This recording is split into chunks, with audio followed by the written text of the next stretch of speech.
It seems slightly absurd when GB News decides to have a debate about the future of the Conservative Party and whether it's time for the Conservative Party to call it a day and give way to a Labour Party, a Labour government run by Sir Keir Starmer.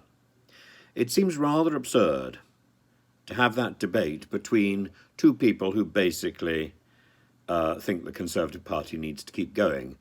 Rachel McLean thinks that the Conservative Party has got it right, and Anne Widdecombe, who is, of course, always entertaining and generally wrong, thinks that the Conservative Party is not conservative enough.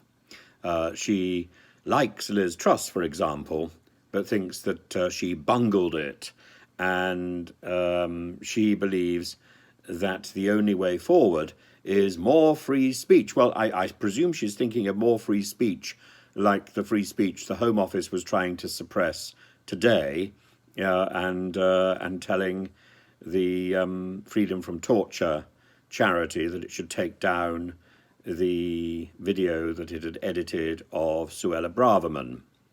She also, rather entertainingly, and I think when you compare Anne Widdecombe with Prince Harry is talking about his todger, and Anne Widdecombe is talking about whether a woman can have a male appendage. My goodness, coy, it's absurd. Now, the whole debate comes about because George Osborne, Kenneth Clarke, and Lord Heseltine have all claimed that it's time for the Conservative Party to take a break and that time in opposition would be good while they regrouped. And Mark Dolan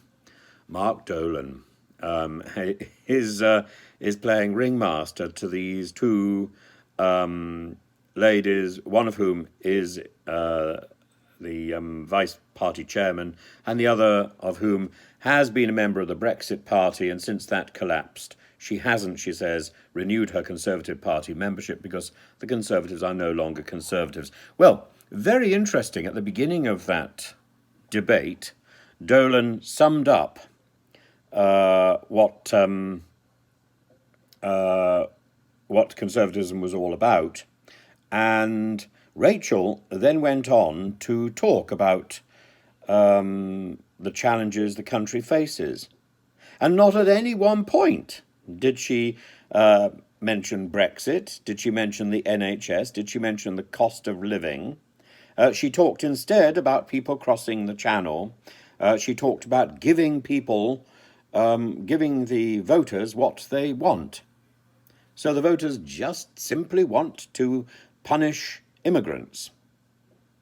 I don't understand this vision of conservatism when we are facing a series of major crises and when we have clearly got to bring the country under control in the face of a serious European war that is brewing in the East.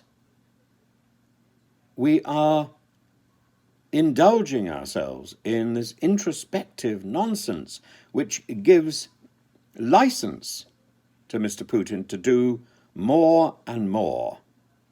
This is not a war which is in fact at a great distance from us. We are already being threatened.